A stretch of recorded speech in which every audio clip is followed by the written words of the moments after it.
Almost 1 million students applied to medical school, but far less than 25,000 were given a ticket to enter. Go into any preschool right now, and I guarantee that somewhere is going to be a cute little doctor tool bag and a tiny white coat. For some of you, maybe that was the start of your dreams of being a doctor one day. ER, Scrubs, Grey's Anatomy, The Pit. Some of you could visualize yourselves running the code, stopping the bleeding, or finding your own Dr. McDreamy to work with. Or, like me, dissecting frogs, maybe it's your own personal experience with a physician who helped you recover from an injury or treated you for an illness. You saw it up close. You said, wow, making a difference. I'd like to be that. Each of us had a first moment where we can see ourselves as the doctor. What was that moment for you? I'd love to hear about it in the comments below. After a number of years in medicine, I can tell you this: the real difference between dreaming of becoming a doctor and actually becoming one comes down to your own mindset and how you consistently apply it in real-world situations. There's so much advice out there that just skims the surface. Even if today, as you're looking at a couple pre-med options at colleges or universities, or several medical school options, you can start to map out your exciting career journey to the future. I'd like you to have the most reliable, credible, time-tested practical advice as you begin your medical journey. I'm Dr. Chad Brands with Mentoring Docs, and on this channel, I'm excited to give you the physician perspective, the inside view, through thousands of hours spent advising and coaching students, including pre-med students. So, whether you're a pre-med now or considering how you'd like to best proceed to succeed, if you're a high school student tossing around that idea about being a doctor, I'm going to do my level best to inspire you how to be the best pre-med student you can possibly be. No matter your starting line, approach everything as a standout student to put yourself ahead of the competition. Standout does not always mean what you think it means. The Association of American Medical Colleges reported in 2024 that there were almost 1 million applicants applying to med school, but less than 25,000 got in. So it does not stop with your ticket to enter the adventure land of med school. So even if you're still in high school or a freshman at the university, you already have a short list or a top list of med schools and potential specialty options. Medicine is an ultra-competitive field, even for the best and brightest of students. I get it. There's a lot of apprehension going around about the best of the best. Some of those feelings and emotions are not going to go away. But fear's not a strategy.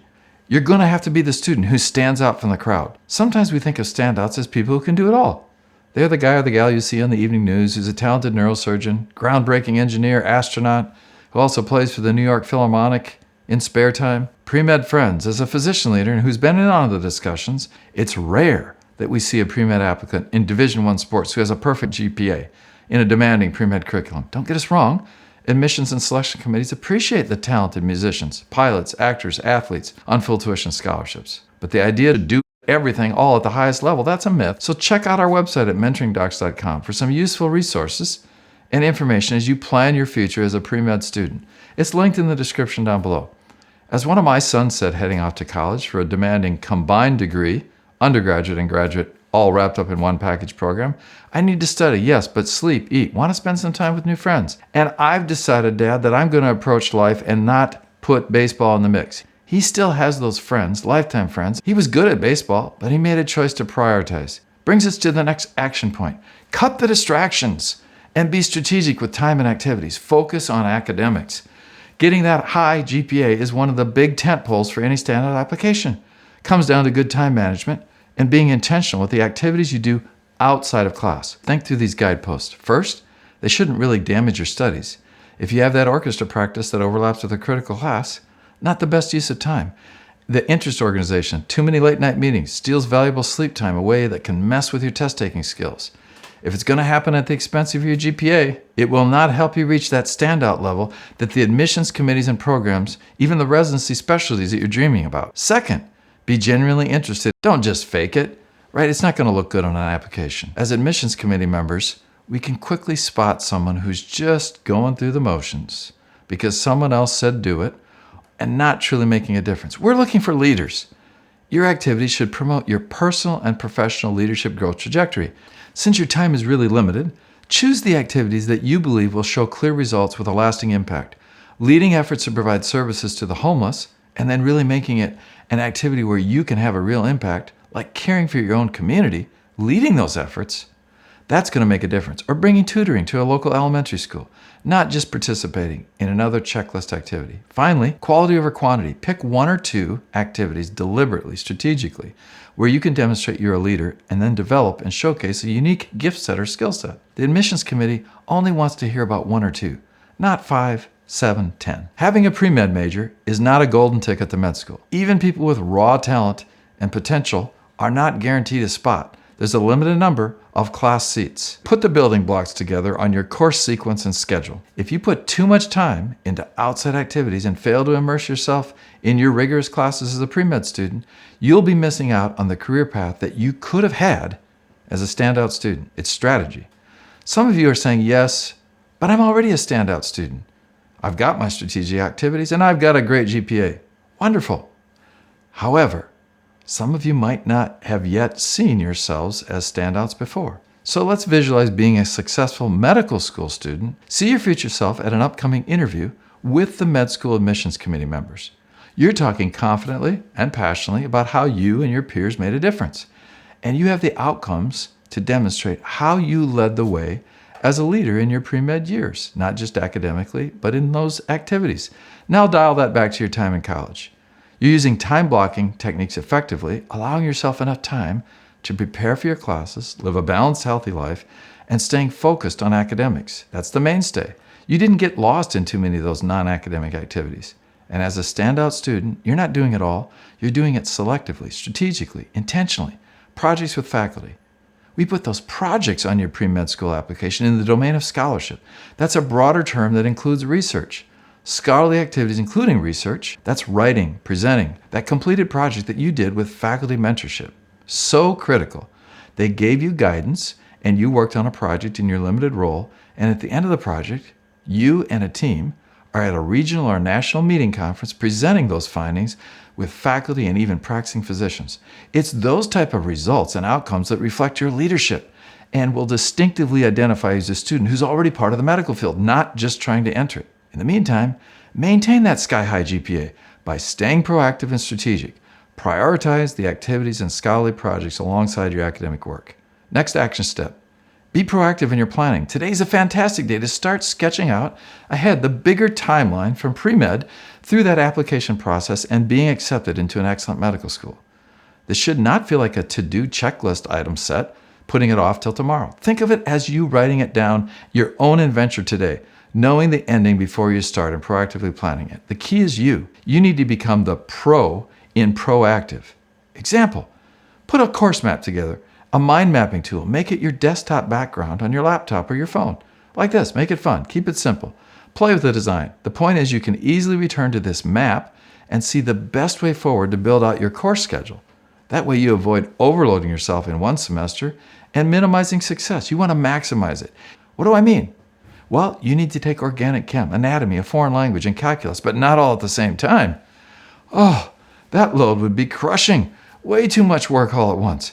Great degrees of difficulty without any time margin. Maybe not sleep, not enough time to eat. Simply not enough time to master each course successfully. Watch out, there goes that grade point average. Paying a toll with your well-being. You need a better map. Wisely spreading it out and taking challenging courses selectively, keeping that GPA high as you work towards a pre-med school acceptance. You can live with academic and personal margin, planning your own success and not potentially compromising your own well-being. It's that kind of strategic, smart student action that puts you in control of your schedule, not the other way around. That takes us right back to get good advice. Meet with that advisor. Reach out to a peer. Book a short one-on-one coaching consultation. Why? If you don't strategize your pre-med pathway, you're going to put yourself at higher risk for falling behind, getting discouraged, and potentially even burning out on that pathway. Despite the flashy program lookbooks your university and its faculty pre-med club advisors put together,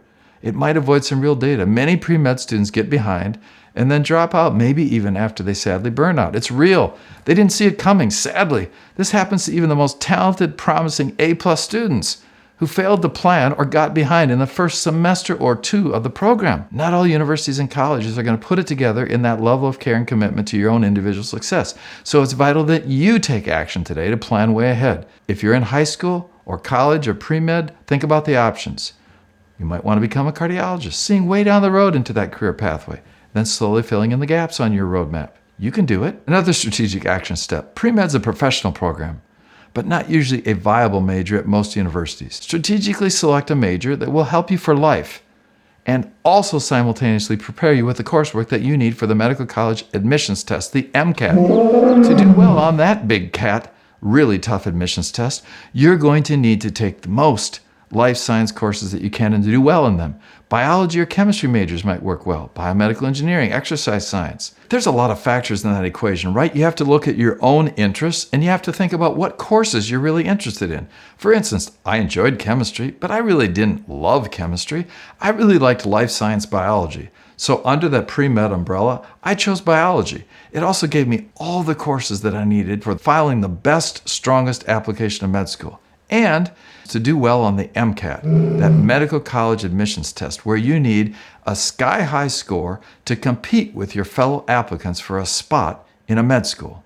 English, literature, music, accounting, engineering, all exciting fields, but those courses are not likely going to help you get that medical school acceptance. They're not generally applicable courses to saving lives at the bedside as a physician in the future. So when you're declaring a major under the broad umbrella of pre-med, think about your passions, your skills, and relevance to a career in medicine. Sports, acting, and music have all given us great doctors, and there's time in university life to do all those things. However, getting into medical school remains your top priority. Consider instead majoring in microbiology. Maybe you become a gifted clinician, educator, researcher in infectious disease, a physician in the future. Biomedical engineering, great choice. Employment options, even for our younger viewers. And you're just at the trailhead thinking about how this winding road is going to move you forward. You need to spend an hour or two each week gathering information about potential options. Which pre-med programs are you interested in? Which med schools in your state could you someday hope to apply to? You need the life science courses. So why not consider a major in biology, chemistry, biomedical engineering, exercise science? Musicology and learning 3 instruments doesn't work quite as well. The sciences are tough enough without adding another completely unrelated set of subjects. Bottom line, select a major for yourself on this pre-med journey. Make it practical, relevant, and it'll cover the courses that's going to help you prepare for that arduous, challenging MCAT and also give you options for your career path as it unwinds into your exciting future. Learn how to set up your schedule and your life to practically manage your time effectively. If you can learn efficient time management and grow those skills now, you're going to become an excellent medical student and an excellent resident physician.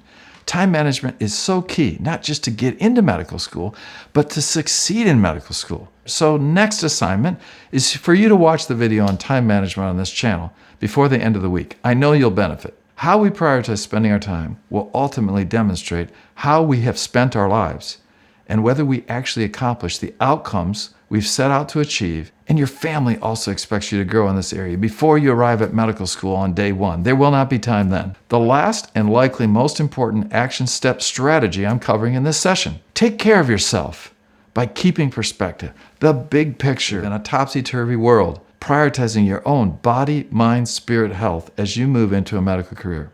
So to recap this session, approach everything as a standout student.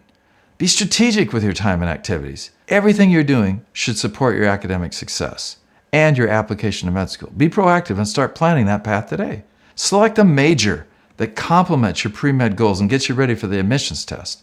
Learn and use great time management skills and techniques. And finally, keep perspective to live and lead a healthy work-life balance. This is an exciting time for you in your career. It's a time to explore, to go, grow, learn, and plan out a pathway that will lead you towards career success.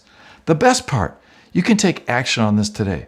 Don't wait for the day when you get a white coat, but it's not embroidered with the program you were dreaming about. You want that med school acceptance, right? Be sure to subscribe to our channel. And for more tailored mentoring and coaching, reach out. I'd be glad to help as you think and engineer your success to the future. Until next time, stay well and study well.